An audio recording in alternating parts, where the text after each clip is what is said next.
El próximo 30 de octubre los colombianos elegirán alcaldes, gobernadores, diputados y ediles. La misión de observación electoral, que es una organización ciudadana que le hace seguimiento a los procesos electorales, advirtió en días pasados que tanto el periodo de campaña como el día de votaciones están amenazados por varios riesgos. Según la MOE, la acción armada ha estado centrada en el ataque directo a dirigentes políticos, la cual ha dejado 20 homicidios de candidatos y precandidatos, 41 amenazas, 5 atentados y 4 secuestros entre el 2 de febrero y el 29 de julio. Las otras amenazas relacionadas con violencia política tienen que ver con presencia de grupos armados ilegales, intensidad del conflicto, desplazamiento y desaparición forzada. Evidentemente, otro riesgo es el ingreso de dineros del narcotráfico y el paramilitarismo a las campañas y el día de las elecciones para compra de votos y reeditar el fenómeno de la parapolítica. Por su parte, la guerrilla se ha destacado en la campaña por realizar alianzas que le permitan tomar el poder mediante el apoyo a candidatos. Por ello ha disminuido las acciones de sabotaje electoral y abstencionismo. La amenaza posterior al cierre de la jornada es el fraude electoral por medio de la manipulación o destrucción de documentos. Las alarmas están encendidas y solo el gobierno, la registraduría, las organizaciones cívicas, los observadores internacionales, los jurados, los testigos, el ejército y la policía tendrán en sus manos el garantizar unas elecciones libres, puras y que reflejen el pensamiento del pueblo. Esos riesgos que se han venido planteando por las diferentes fundaciones y por la organización electoral están latentes y yo creo que se van a venir presentando en estas elecciones como en muchas más. En las ciudades intermedias y en las zonas rurales sigue presentándose una fuerte presencia de los grupos armados presionando el voto de los ciudadanos y ciudadanas. Hay muchos municipios que están en riesgo. Los paramilitares están vivitos y coleando. Pensamos de que muchos de los que van a llegar a los cargos públicos, alcaldes, diputados y gobernadores, van a ser patrocinados por estas entidades, lo que coloca en riesgo eminente la democracia en nuestro país. Ponen a votar los muertos, la compra de votos, trasteo de votos, la situación armada en el país, que es un conflicto que se vive hace mucho rato. Entonces, pues eso es una preocupación que tiene el pueblo precisamente porque no hay elecciones transparentes. Totalmente una farsa ese proceso electoral donde el que tiene la fuerza manda.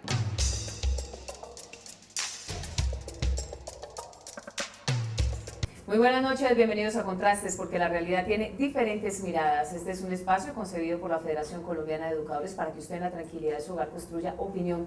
Hoy nuestro tema, el mapa de riesgos electorales que presentó hace pocos días la misión de observación electoral, la MOE, acompañada de universidades e investigaciones muy importantes a nivel nacional. Pues para hablar sobre este tema y estos riesgos que visualizan unas elecciones bastante enrarecidas en el escenario de corrupción y coacción por los medios insurgentes, pues nos acompaña la directora del MOE, Alejandra Barrios. Mil gracias por acompañarnos esta noche.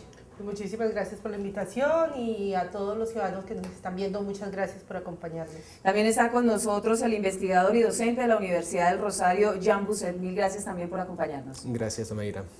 Alejandra, el panorama definitivamente es absolutamente aterrador. Creo que es tal vez el mapeo más abrumador que se presenta para unas elecciones de la envergadura de las de octubre, ¿no? Decimos que de 1.103 municipios, 544 presentan riesgo electoral.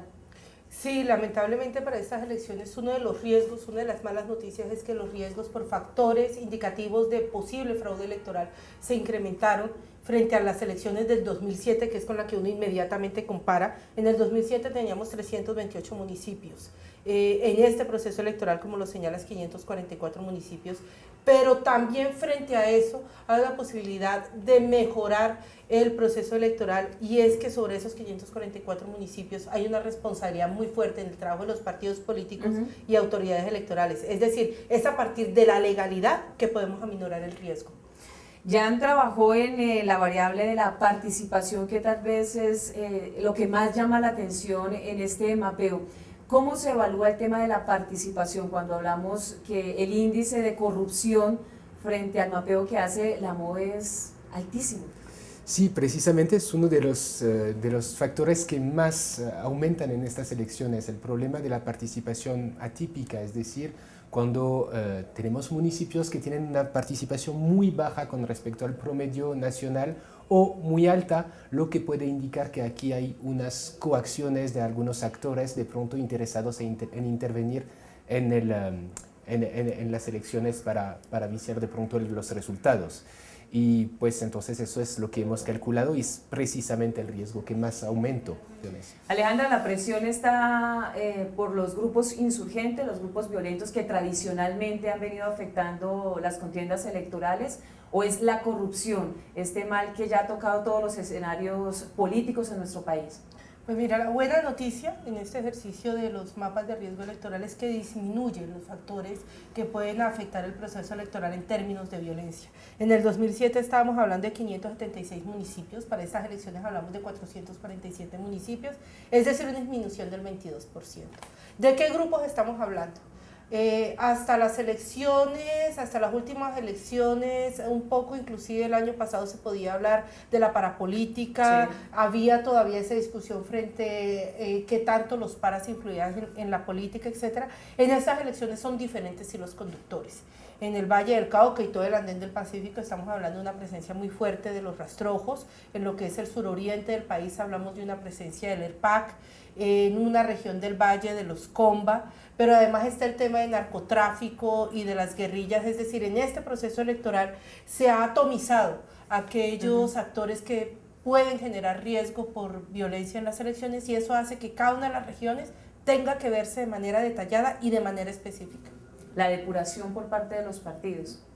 Los partidos políticos hoy no conocen quiénes son sus candidatos, hoy dicen que no pueden dar fe completa de la forma en cómo van a gobernar, de sus antecedentes, de sus alianzas locales, y eso realmente lo que demuestra es que seguimos teniendo partidos débiles que privilegian la votación sobre la formación de líderes, de candidatos honestos, de personas que realmente puedan hacer un servicio a la comunidad a través del ejercicio de la política.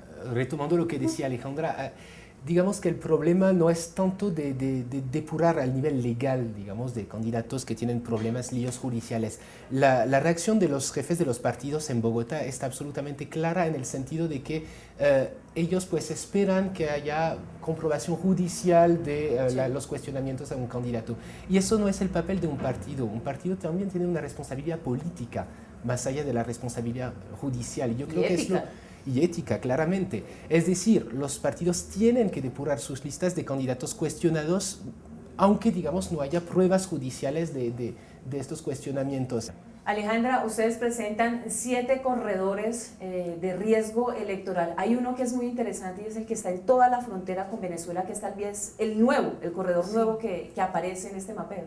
Sí, mira, se venía configurando, pero no lo habíamos visto tan claro, un corredor que es por toda la frontera con Venezuela, arranca en Arauca, digamos, el primer pare puede ser Tame, Saravena, sí. El segundo nudo problemático es precisamente la zona del Catatumbo, y después sube hasta La Guajira y tenemos a Uribia en La Guajira. Te destaco además que La Guajira empieza a aparecer con mucha fuerza en estos mapas. Un tema explicativo, una línea, sí. Un hilo conductor que puede ser explicativo de este tema en la frontera puede ser la gasolina, el tráfico de gasolina, un poco lo que nosotros hablamos con los que realmente conocen el tema, con los analistas, es pues que el tráfico de gasolina ni eso te exige extradición, ni se hablan de los carteles de la gasolina que está perseguido por todos los países del mundo, el nivel de exposición judicial es muy bajo, y que por lo que significa y las cantidades puede ser absolutamente lucrativo. Entonces ya podemos empezar posiblemente, digo solamente posiblemente, a ver una relación entre política y estos carteles de la gasolina, y pongo carteles entre comillas. Hacemos una pequeña pausa y ya regresamos en Contrastes.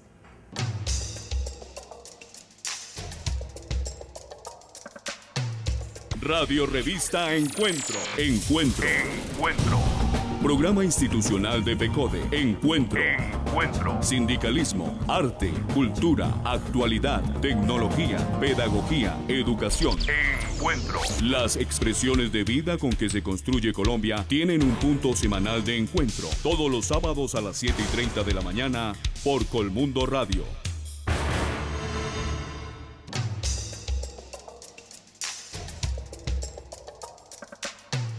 Estamos de regreso en Contrastes porque la realidad tiene diferentes miradas. Hoy analizando el mapa de riesgo electoral que desarrolló la Misión de Observación Electoral. Jan, ¿qué pasa con el voto en blanco? Porque hay quienes manifiestan que, bueno, ya hemos acabado un poco con esa discusión de que el voto en blanco se le sumaba a uno de los candidatos, eso ya lo superamos. Pero hoy nos encontramos con argumentos absolutamente peligrosos, es que existen agrupaciones que están monopolizando el tema del voto en blanco, ya lo están comercializando. Tanto así que quisieron agruparse en una gran asociación para monopolizar el tema de los dineros que retornan a los partidos por este tema. Bueno, eso es un problema que se deriva de la recién reforma política que autorizaba una reposición de votos para los votos en blanco, entonces unos partidos políticos o agrupaciones por firmas se inventaron el cuento de apoyar el voto en blanco y con esto hacer un negocio finalmente recuperando la plata de la reposición de votos. Entonces ahí hay una especie de vacío jurídico que todavía hay que mirar con mucho cuidado para evitar estos problemas, pero yo creo que eso es algo que se puede superar muy, muy fácilmente. Gracias a Dios el Consejo Nacional Electoral puso un stop. Sí. Alejandro. Sí, nosotros valoramos mucho el voto en blanco, inclusive en el proceso de la reforma. Fuimos de las organizaciones que señalábamos que cuando era mayor el voto en blanco al voto de cualquiera de los candidatos debería volver a hacerse los procesos electorales. Pues es un reflejo del inconformismo, finalmente sí. Ese es el recurso. Y además que en muchas regiones del país ese era el único mecanismo que tenían los ciudadanos para poder resistir a los violentos o a los corruptos cuando iban a comprarles votos. Lamentablemente ese giro que rápidamente se convirtió en una posible comercialización de lo que es un ejercicio de resistencia ciudadana o de evaluación ciudadana sobre el proceso electoral, corre el riesgo, y yo sí creo que puede seguir corriendo el riesgo de ser comercializado. Ya el Consejo Nacional Electoral tomó la decisión de que se hiciera como un voto preferente en blanco, pero lo que era un ejercicio muy tranquilo ciudadano, terminamos convirtiéndolo además en un ejercicio mucho más complicado con voto preferente en blanco.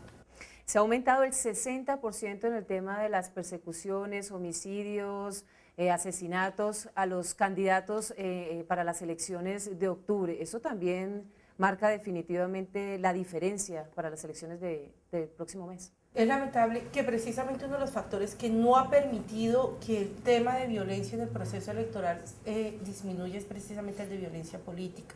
Tenemos 114 hechos registrados entre atentados, amenazas, asesinatos, secuestros de candidatos, pero también de actores del proceso electoral. Deseo señalar que son especialmente los departamentos de Arauca, del Valle del Cauca y de Antioquia, donde se ha concentrado de mayor forma la violencia contra el ejercicio de la política, y esto obviamente ha requerido que se establezcan unos planes especiales en estas regiones para la protección de candidatos. ¿Cómo ven ustedes el tema del desplazamiento? ¿Cómo lo analizan en este mapeo de riesgos electorales? Porque de alguna manera se convierte en la manera más fácil de trasteo de votos, y sobre todo que venimos del tema de las inundaciones, toda esta catástrofe invernal en el que la gente tuvo que desplazarse con gran facilidad en el territorio nacional.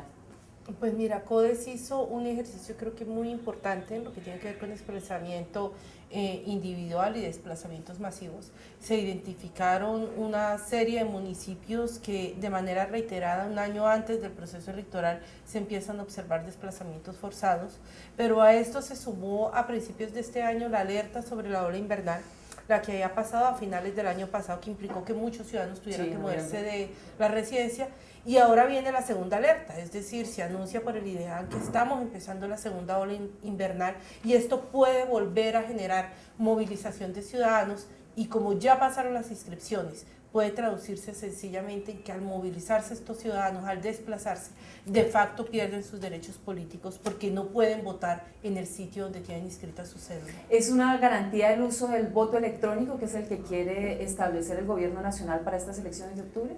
Yo creo que plantea otros tipos de problemas de control, digamos, del sistema al nivel central, pero de pronto son problemas tal vez más manejables. Yo creo que sí sería una garantía importante. ¿Se logrará depurar de alguna manera? Probablemente, y hay no todos los riesgos, pero digamos que algunos muy importantes a nivel de suplantación de identidad, por ejemplo. Yo creo que hay muchas posibilidades de mejorar gracias al voto electrónico. Hay experiencias en América Latina que nos dicen que no es la solución milagro, pero es algo que podría mejorar considerablemente, yo creo. Pero como es la primera vez en el país del Sagrado Corazón de Jesús, puede pasar de todo. Pues miren, estas elecciones este 30 de octubre no vamos a tener voto electrónico. Bueno, pero el ministro del Interior lo decía en días pasados. Señalaba que era importante que avanzáramos hacia el voto electrónico y no alcanzó el presupuesto y no ha alcanzado eso sí decía que era absolutamente altísimo el costo. Sí. Inclusive no vamos a alcanzar a la identificación biométrica, digamos, si hay alguna de las medidas, una medida, sino que hemos señalado que podría ayudar a depurar muchísimo todo el ejercicio de la política el día de las elecciones, es la identificación biométrica, ni siquiera el gran ejercicio del voto electrónico. Con la identificación biométrica ya estamos haciendo muchísimo, no se alcanza tampoco la identificación biométrica y pues en esa medida vamos muy despacio buscando soluciones para ayudar a blindar un ejercicio electoral.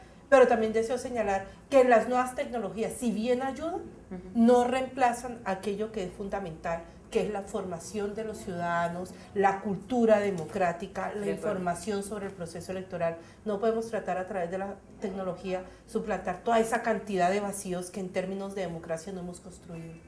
En el escenario de la justicia, de las instituciones competentes para de alguna manera controlar estos riesgos electorales que ustedes presentan, ¿están en alerta? ¿Están ahí trabajando? ¿Están tratando de alguna manera de ir resolviendo o allanando el terreno para que estos riesgos sean invisibilizados el 30 de octubre? Ya. Pues yo creo que hay un problema que viene desde hace mucho tiempo, es que las autoridades electorales son bastante débiles para controlar todo esto, no han hecho lo suficiente y no pueden hacer lo suficiente con el presupuesto y las instituciones que existen ahora. Yo creo que, digamos, está en el aire ya algunas ideas acerca de reformas que se pueden aplicar al Consejo Electoral, a la registraduría, que es algo que pues no se van a poder aplicar ahora en estas elecciones. Además, no se podía hacer una reforma a tan poco tiempo de las elecciones de las organizaciones electorales, pero yo creo que es algo que se va a plantear con mucha fuerza después de este escrutinio de octubre. Bueno, y es que hablar de las reformas en medio del proceso electoral era aún más politizar el tema.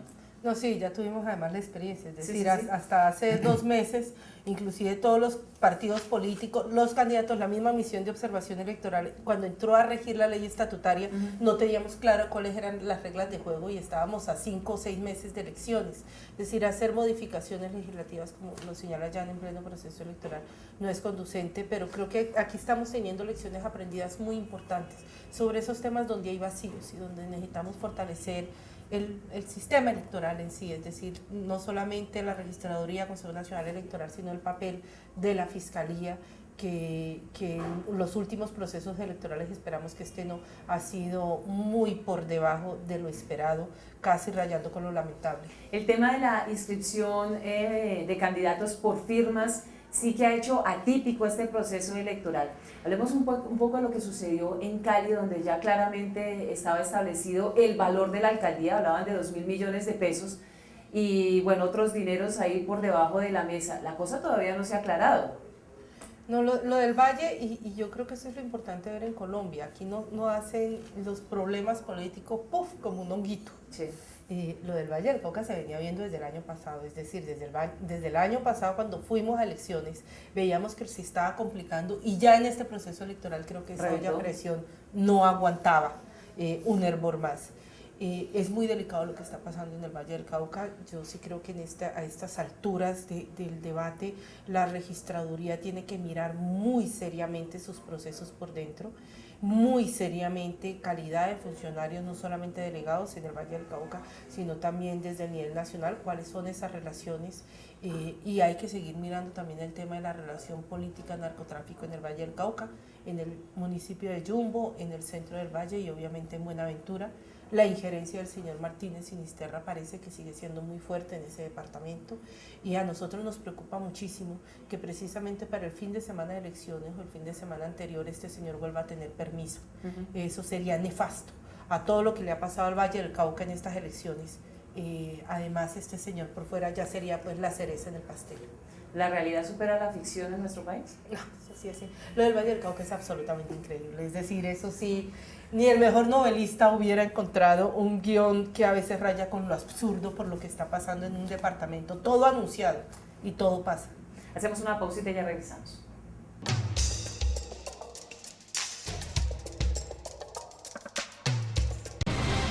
La magia de la radio por internet conecta al magisterio colombiano.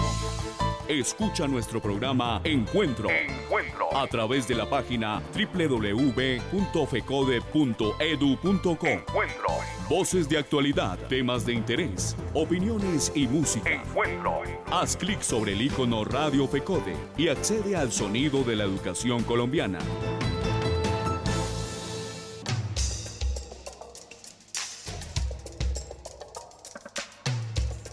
Estamos hoy analizando el tema del riesgo electoral, el mapa que realizó la MOE para las próximas contiendas del 30 de octubre. ¿Cuál es el análisis en general? Porque hay quienes manifestarían que las FARC, el ELN, siguen teniendo la misma fuerza. Cuando iniciamos la entrevista, Alejandra nos hablaba que existen otros actores desde el escenario violento. ¿Qué pasa con las FARC y el ELN? Pues ellos siguen teniendo... ¿Llegaron al fin del fin, como dice? No, aquí llevamos muchos fines del fines, eso es como Rambo 24, ¿no? Entonces cada que viene el fin viene un Rambo nuevo. No, hay unos intentos de recuperación violenta de algunas zonas, eso es explicativo de lo que está pasando en el Cauca especialmente y en el sur de Nariño, digamos, esa presencia es también mantener unos corredores de seguridad también para las FARC. El tema del comercio de la droga, de la siembra de droga, sigue teniendo una importancia muy alta en sus finanzas y obviamente eso se traduce en tratar de mantener unos escenarios políticos. Las investigaciones de Nuevo Arcoíris señalan que pueden haber intereses por parte de alguno de estos grupos de tener representación política en la zona de Arauca y pues ellos tienen investigadores en terreno. Y en el tema, y en Casanare, pues que es la frontera con Casanare, pues ahí encontramos grupos como el ERPAC, es decir, enviaron como una señal de vida, ahí siguen estando. Entonces seguimos encontrando, pero cada vez mucho más, yo pensaría que se van cruzando más intersecciones entre los diferentes grupos con intereses económicos que comparten, que hace mucho más difícil leer cuál va a ser su actuación en el ejercicio de la política. Seguimos comprando los votos. Hay quienes manifiestan, por ejemplo, en el departamento de Córdoba, que está absolutamente caliente para estas elecciones, que compran el voto a 400.000 pesos. Primero les dan 200.000 pesos, cuando ya han votado les pasan los otros 200.000. Por lo menos el valor del voto ha subido, pero eso también es preocupante porque la cantidad de plata que se está manejando es absolutamente increíble. Es extremadamente preocupante porque significa que realmente para entrar a competir en estas elecciones pues hay que invertir una cantidad de recursos muy grande y los que tienen esos recursos pues son muy pocos y pueden ser eventualmente recursos pues mal adquiridos, obviamente.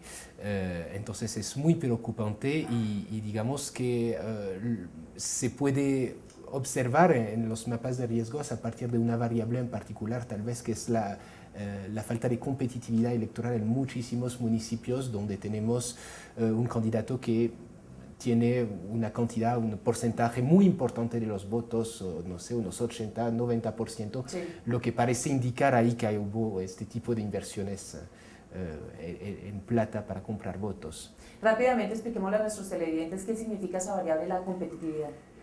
Significa precisamente eso, o que hay un candidato único, por ejemplo, a alcaldía en un municipio, lo que existía en el pasado ya no se presenta tanto esos casos, pero se presenta todavía casos en que tenemos a realmente un solo candidato que tiene posibilidad y que la competitividad tiene que ver con el número de candidatos, las opciones que se le presentan a los ciudadanos para participar. Un número de candidatos creíbles, digamos, que tienen opciones.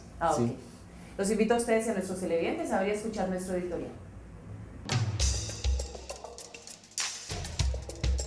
Buenas noches. Después de 6 meses de una investigación en torno a los riesgos electorales para las elecciones de octubre, se han logrado determinar 2 grandes tipos de riesgo. Uno, que son riesgos por posible fraude electoral, en los cuales hay 544 municipios en riesgo, donde sobre todo hay riesgo por corrupción, fraude electoral, tarjetas no marcadas, votos nulos, y en la otra variable 440 municipios están por violencia política, obstrucción electoral, acciones armadas, asesinato de candidatos. De esa gama de municipios, en 244 hay una coincidencia de ambas variables. Y los métodos de interferencia que más preocupan son los siguientes. Por el lado del Albacrim, financiación de campañas en la costa atlántica, los llanos orientales, el Pacífico colombiano, presión a autoridades electorales y autoridades públicas, igualmente la costa atlántica y los llanos orientales, y proselitismo armado, Guajira y Córdoba.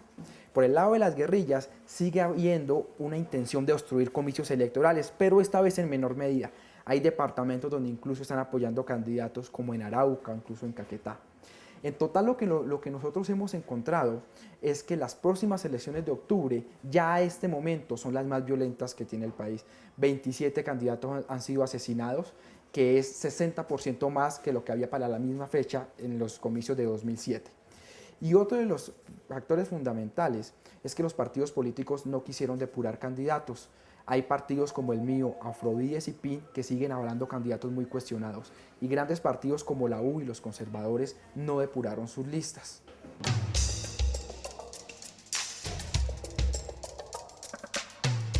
Alejandra, ya para cerrar nuestro programa, que infortunadamente no deja un panorama muy alentador para quienes quieren participar en las próximas contiendas electorales del 30 de octubre, rápidamente, ¿cuáles son esos riesgos inminentes que los ciudadanos deben tener clarísimo, tratar de visibilizarlos si lo saben, denunciarlo, porque creo que ese es un punto clave, denunciar para acabar con esta ola de corrupción que puede acabar el tema de las elecciones y el proceso democrático?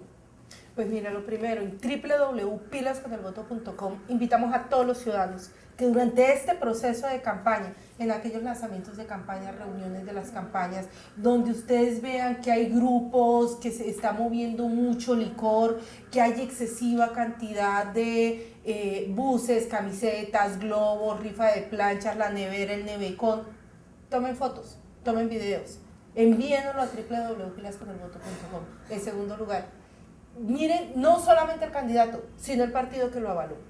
Si ese partido en su región no ha gobernado bien, tiene personas en la cárcel porque cometió o sancionados por peculado, por delitos de lesa humanidad, por atentar contra los mecanismos de participación democrática, no vote por esa persona.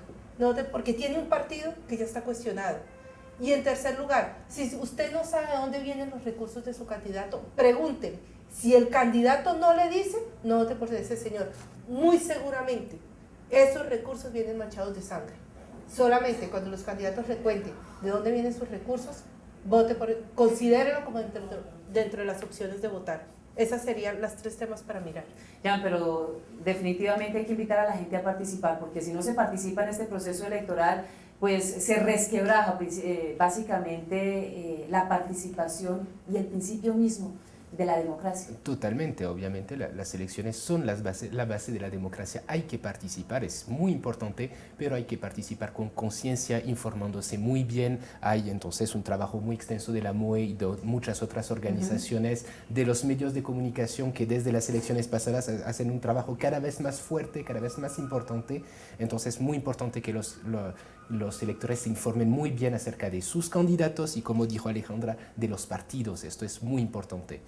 Muchísimas gracias por acompañarnos esta noche y el mensaje es absolutamente claro para nuestros televidentes. Hay que participar de manera masiva y contundente, pero mucho ojo, hay que saber por quién se vota, no votar por votar o por coacción o demás. Tienen que tener claro quién le financia, cuáles son las ideas, qué va a hacer en su comunidad, en su región. Tengan en cuenta eso porque finalmente usted es el que decide, nadie más decide. El poder está en sus manos y en su voto. Nos reencontramos el próximo lunes 11 de la noche en Contrastes porque la realidad tiene diferentes miradas. Buenas noches.